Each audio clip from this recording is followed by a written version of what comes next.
Hello, ladies and gentlemen. Dyson here. Today I'm going to go through all the different nominees for the Game Awards 2025, and I'm going to vote on what I think should win, which is just going to be like my favorite stuff and all that fun stuff. So let's go ahead and start voting. I kind of viewed the categories, not all of them, but I've seen most of them, so I'm kind of prepared. So let's see. We got our Game of the Year starting it off. We got Expedition 33, Death Stranding 2 on the Beach, Donkey Kong Bonanza, Hades 2, Hollow Knight Silksong, and Kingdom Come Deliverance 2. All on my list to play, but I've only played two of these. I played Expedition 33 and Donkey Kong Bonanza.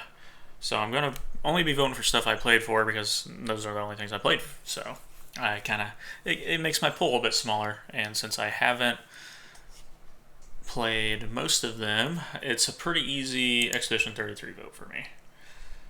So we'll go on to our next category. Claire Obscure Expedition 33. That is definitely my game of the year personally also. I loved that game. And I know there's a lot of discourse online about this Game Awards, about how, I don't know, everyone says it's rigged. Or not everyone, but a lot of people say it's rigged almost every year. And you know what? Sometimes I think that might be true just a little bit. You know, just a little bit. There's always like a few categories that are kind of rigged. But we get Best Game Direction, awarded for outstanding creative vision and innovation in game direction and design. Alright, so I have played three of these games because the ones up for this are Expedition 33, Death Stranding 2, Ghost of Yotei, Hades 2, and Split Fiction. I have played Expedition 33, I have played Ghost of Yotei, and I have played Split Fiction. All three of these, I feel like, of the ones I played, great game direction. Creative vision and innovation. They did a really good job with Expedition 33. They did a good job with Ghost of Yotei just because it's a good game. You know, it's just really fun. And that's what I want. I want my game to be fun. So I've really enjoyed myself there. And Split Fiction was also incredibly fun. I just trying to think of which one, when it comes to like game design, that creative vision and innovation is really making me point towards Expedition 33. So I'm going to vote for that. Next category. Don't worry, I'm not going to vote for Expedition 33 in all the categories it's in, because there's already one I plan on voting for a different game in, for that specific category. We have Best Narrative for outstanding storytelling and narrative development in a game. I have only played two of these. It's between Ghost of Yotei and Expedition 33 for me. I know that a lot of these games people really enjoy. I know people really love Death Stranding 2. I know people really love Kingdom Come Deliverance 2. This one, Kingdom Come Deliverance 2, is hugely on my list. Like, I need to play that as soon as I can. So, but when it comes to narrative, the story of Expedition 33, it was really good. I enjoyed it. Again, not voting for it in every category, but it's really good. Best Art Direction for outstanding creative and / technical achievement in artistic design and animation. So, out of the two games I played, Ghost of Yotei and Expedition 33, awesome art direction, and this one's kind of almost a toss-up for me, because it's like, the way Ghost of Yotei looks, there's so many times where you're like up on a mountain doing like a shrine or something, and it just looks so amazing. So much of that artwork in that game, so much of the design is so crazy good. And that's also true in Expedition 33. I really enjoyed it there. But since it's specifically art direction, actually, I was literally about to click on Expedition 33, and then I don't know. This one's actually a tough one for outstanding creative and / technical achievement in artistic design and animation. Out of the two I played, there are some. I mean, they're both great. I'm trying to think of like the animations in the game. I'm trying to think of the artistic design. I really liked the art of both of these games, and I really liked. There's a lot of good animation in it too. Like, nothing looked too wonky or funky or anything like that. Nothing was too goofy. So, man, this was tough. I think, I don't know, they're both like leaving a lasting impression in my mind. So I just have to think of like what. Okay, when I look at some of the art in Expedition 33, it's like, how cool was it to me? Because it's not like everything was coolly designed, and it was coolly designed, but not everything was like absolutely mind blowing. Ghost of Yotei is just a pretty game. It's like really super pretty. So I'm like, ooh, this is a tough one. This is really tough for art. So I'm going to give it to Expedition 33 because I know later I'm definitely giving 1 or 2 to Ghost of Yotei in the certain categories. So best score in music. Okay, again, I haven't heard the other ones. I know, I mean, Silk Song's on my list. I still need to play the first Hades before I even play Hades 2. I know people have really enjoyed the music of all these games from like what I've heard on the internet and everything. Dang, that was a bad hiccup right there. The music in both of these games is so incredibly good. The 2 that I played. So man, this one's tough too. I didn't realize I was gonna struggle on so many of these. So for outstanding music, inclusive of score, original song, and/or licensed soundtrack. Again, there's just so many heavily impactful moments with certain songs in Expedition 33 that I think I'm gonna have to go with it. It's also true for Ghost of Yotei because there's so many times, and like maybe it's not just like the actual music itself, it's just like a little bit of music that happens at a certain point when you like kill somebody or just do something really cool. It's just like when they play different kinds of music or different sounds. So like later there's going to be a sound design one. That one's maybe going to Ghost of Yotei.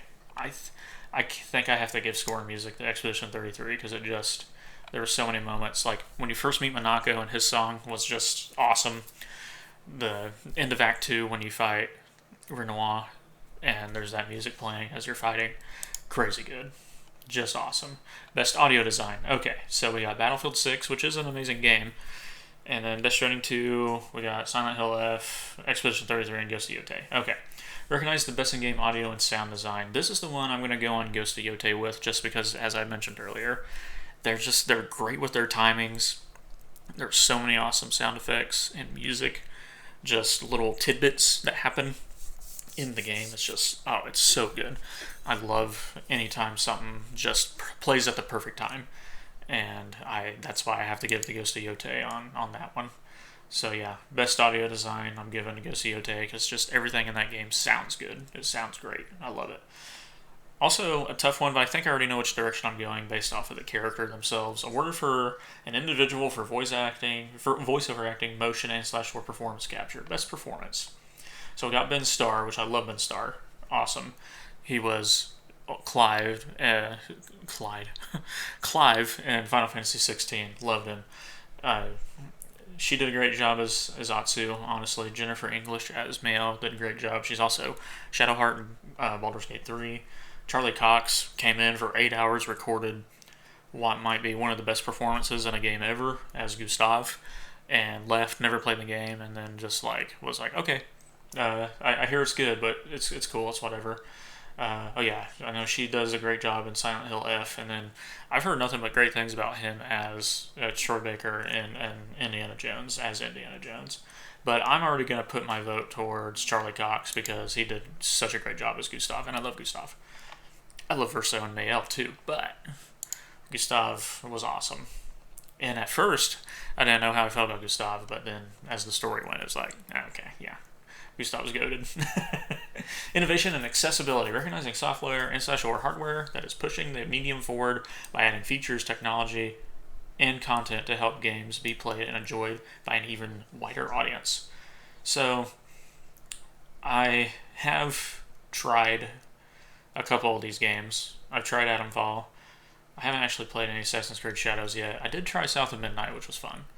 But I played Doom the Dark Ages, and there were cool accessibility features, because I like looking at the tab to see what's there. And it looked cool, and it's the only one I played, so I'm giving it to Doom. It probably won't win, but that's just my vote, because I played the game. Games for Impact, for a thought-provoking game with a pro-social meaning or message. Okay. Let's see. I'm trying to think of if there's any of these games that Wonderstop. I did hear a lot of good things about that one. I don't remember if I tried it, though. Maybe it was that. I think I did watch a buddy of mine play that, though. And like I said, I tried South of Midnight. I don't know. I think... Did people like Wonderstop? Is that one that they liked? I'll go ahead and vote it, because I just remember hearing a lot of good things about that one. Since I never really actually played any of these, just tried one of them, I can just vote how I want there.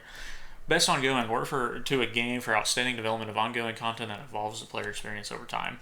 Not played this one, even though I want to. Marvel Rivals, I played for a while, but lost interest. Mainly because I just can't be that competitive anymore. I'm old. I'm 30. I don't want to be that competitive. I got other games to play. Fortnite, still playing that. Helldivers 2 is amazing, and so is No Man's Sky. So I've played all but Final Fantasy 14. But for me, it's between Helldivers 2 and No Man's Sky, because No Man's Sky just got so good over time. It just got better and better and better, and it keeps getting better, and I'm super excited for Light No Fire. Helldivers 2 is also just incredibly fun and just a great time. KAWC, just great, goofy, fun, just spreading that democracy. It's just a great time. So, man, this I didn't know I was going to have such a hard time with this one. Between Helldivers 2 and No Man's Sky, I think I usually vote for No Man's Sky, and I think I'll keep that going just because it is fun. But Helldivers 2 is an extremely close second. Like, this one gets 100% of my vote. Well, if I had another 100% to give, then Helldivers 2 gets another 99. It's just like on the scale. 9 out of 10 to 10 out of 10. It's just it's super close. Let's see what's next. Best community sport. Okay, yeah. Recognizing a game for outstanding community support, transparency, and responsiveness, including inclusive social media activity and game updates / patches. Okay. Oh. Wonder if I can redo my vote. Yeah, for best ongoing, I'm actually going to do this. I am going to do Helldivers 2. I didn't think I was going to go back on any of them, but I am doing that because best community support, I'm giving to No Man's Sky, because it super deserves that. So, and Helldivers 2 does deserve that. Other one. Best independent game. Ooh, for outstanding creative and technical achievement in a game made outside the traditional publisher system. Okay, so let's see what's up here. We got Absalom. Is it Ball Pit or Ball X Pick? I forget. Blueprints. So I've heard good things about all these, and then I've, of course, played Expedition 33. Since it's the only one I played, I know I voted for it a lot, but it's the only one I played, so I'm going for it, even though I know all those other games are also great. Hollow Knight's on my list. Silksong is going to be a great time, but I just haven't played it yet. I got other games. Best debut indie game. For the best debut game created by a new independent studio. Okay. Ooh, I do want to play Dispatch, but I gotta go Expedition 33 because I played it. It's getting a lot. It is the most nominated game of all time for the Game Awards, so that's cool, and I really do like it. I'm not trying to completely glaze it, but I just had a really good time. It was one of those games where you think about it all day while you're at work or while you're not playing it. You're just like, man, I can't wait to go home and play that. And that doesn't happen with me with games all the time. It does sometimes with some games, but this one's urge to play it when I wasn't playing it was just larger than so many other games. Oh, best mobile game. Destiny Rising. We got Sonic Rumble. I do love Sonic. Oh, the Horse Girls one. We got Wuthering Waves. So, the only one I actually played, even though I do like horse racing, but I never played it, I didn't play Sonic Rumble. The only one I played was Destiny Rising. I tried it a little bit because I haven't played a Destiny game in a while, so... Vote place. There we go. That one took a bit to pop up. What the heck? Okay. Best VR / AR. Okay, I haven't played any of these because I don't play VR games, so I'll just have to go off of anything I've heard from buddies or the internet as a good one, or any of them that actually sound fun. So, Marvel's Deadpool VR. Oh, the Midnight Walk was really good, from what I've heard. It is on my wish list to get on PlayStation, but I'm not going to play VR. But it did look like a really fun gameplay. I'm going to vote for that just because it looked really good and it looked like a fun time. Best action game. For the best game in the action genre focused primarily on combat, we got Battlefield 6, we got Doom the Dark Ages, Hades 2, Ninja Gaiden 4, and Shinobi Art of the Vengeance. Okay. The Vengeance? Art of Vengeance. Art of the Vengeance. Okay, well, I really want to play Ninja Gaiden 4 because I love the Ninja Gaiden games, so I've only played 2 of these. Okay, so best action game. When it comes to action, this is chaotic action, and this is rip and tear action, so it's tough for me to decide. I will go Battlefield just because I have played it more, and it is really enjoyable when I'm playing it with my buddies, and it is pretty action-packed, as long as you're playing it the right way. And even then, it's still pretty action-packed. Best action/adventure game. For the best action/adventure game, combining combat with traversal and puzzle solving. Okay, I'm gonna have to go with Ghost Yote just because it's really good. And, I mean, Split Fiction is too, but I just love it. Best RPG. Best game designed with rich player character customization and progression, including massively multiplayer experiences. Cool. I did play Monster Hunter Wilds. Outer Worlds 2 looked fun. Still need to play that one. Valve is actually one I've seen that seemed pretty interesting. Huh. For that, so Monster Hunter Wilds started off, people were like losing their minds, going crazy. I was one of those people. I enjoyed the hell out of it. And Claire Obscure Expedition 33, also a great RPG. But I think just how big of a start it had. It's the most played, it's the most all-time peak game on Steam this year. Not of all time, but this year. And that's just Steam. That was over 1 million players or something. It was crazy high.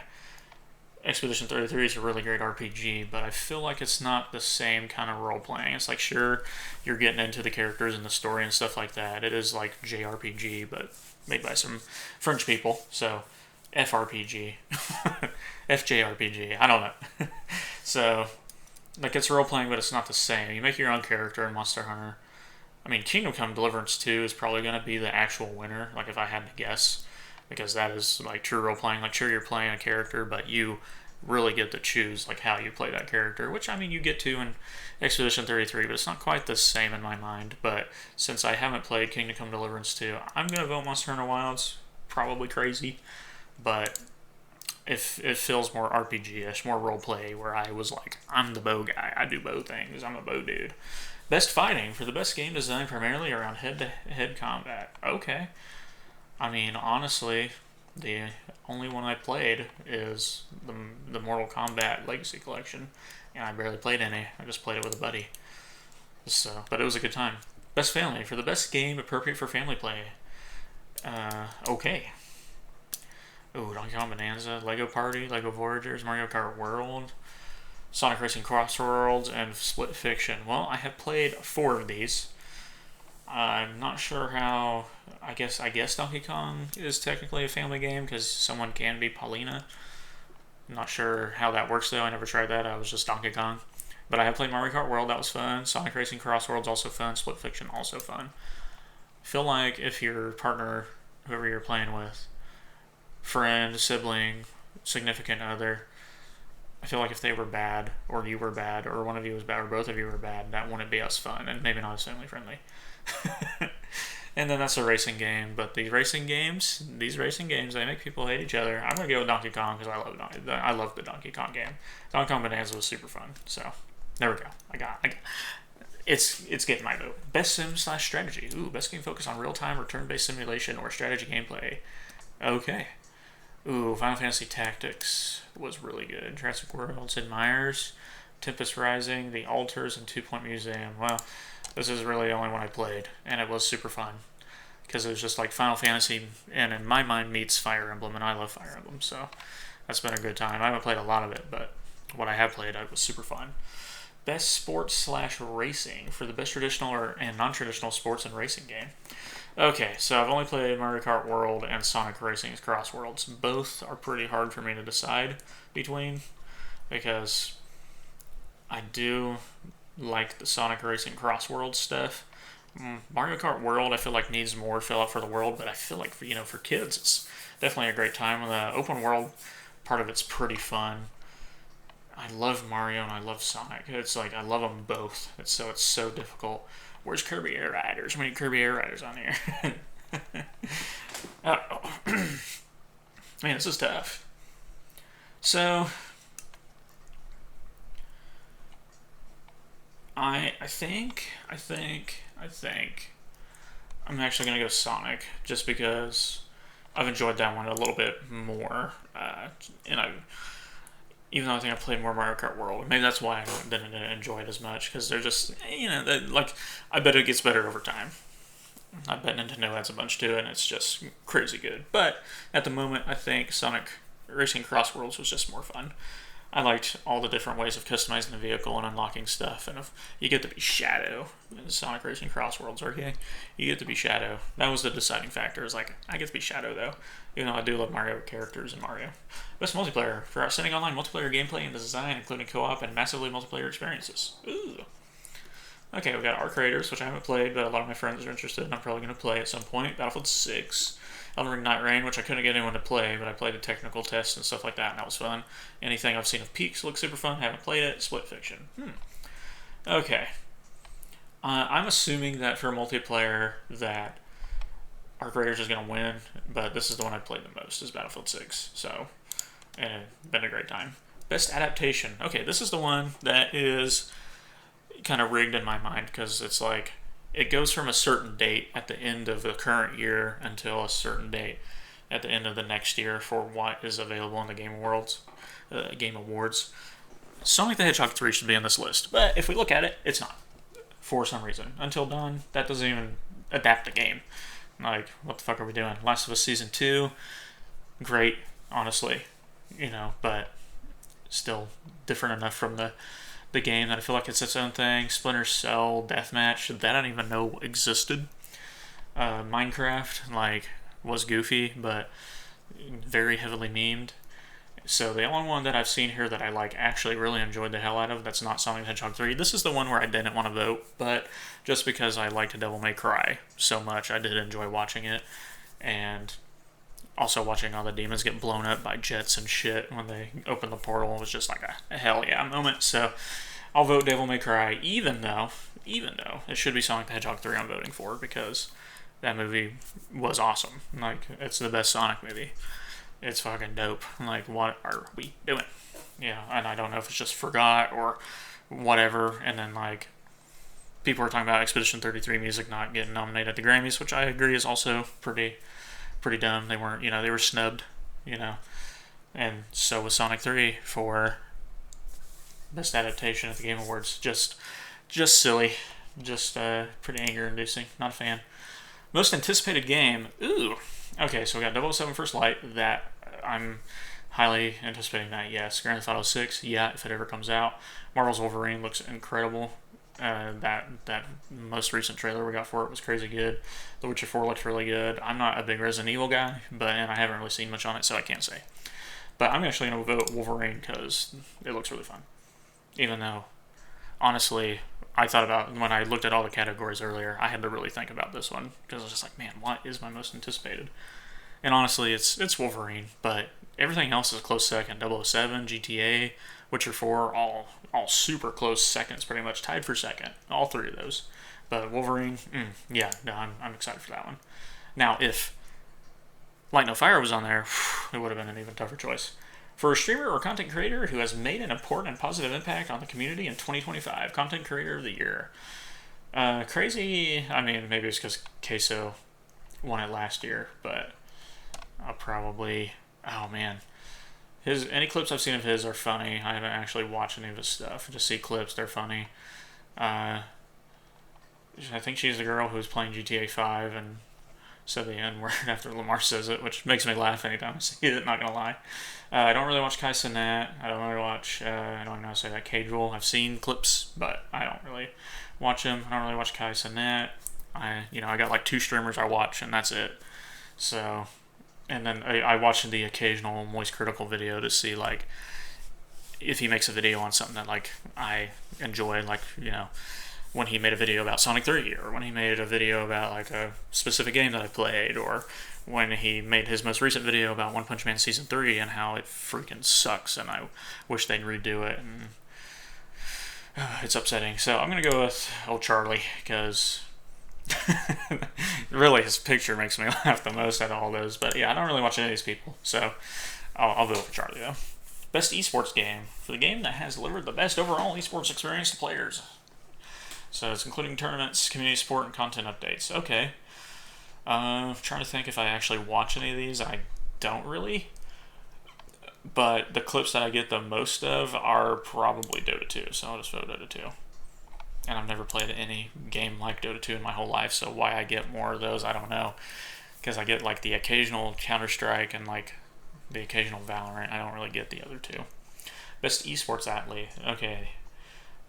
I don't know any of these people, and that's why I'll just hit next. Best esports team, again. I don't I don't know the teams. I don't watch a lot of esports stuff, so I'm gonna hit next. Okay.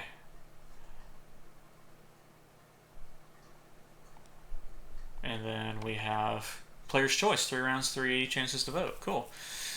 30 nominees, vote for 10, opens December 1st, 4th, and December 8th. Okay. Well, I guess I don't think I'll do a video on those, but we'll go look at all the categories real quick and just see. Like, I got a bunch of Expedition 33, that's for sure. Oh my god. I really did vote for them a lot, huh? Okay. Yeah, here's all my different votes, just a quick little recap of them. And then the 2 I'm not going to vote on because I just don't know any of them. And then Player's Voice, I'll go vote on some other time. So, yeah. Let's go back to... Yeah, here, I'll download your vote card. Sure, why not? Okay. Close that out. And I'll try to remember the round 1, 2, and 3 and those dates and get my votes in there. But yeah, thanks everyone for watching. Hope you guys enjoyed. Tell me what you would have voted for instead. You can tell me, or comment down below how much you disagree with me with all the Expedition 33 voting I did and all that fun stuff, or how much you agree with me. Because I know some people aren't happy about it, but I've seen more people happy about it just because it is a really incredible game. And I understand that people don't like turn-based games. They're not probably going to like it. And I get it. Not every game is everyone's cup of tea. I am fine with turn-based. I'm more of like an action kind of guy. I like action games. But something about a good turn-based really does it for me. And this was one that I had a lot of fun with. But yeah, I hope you guys enjoyed. And toodaloo.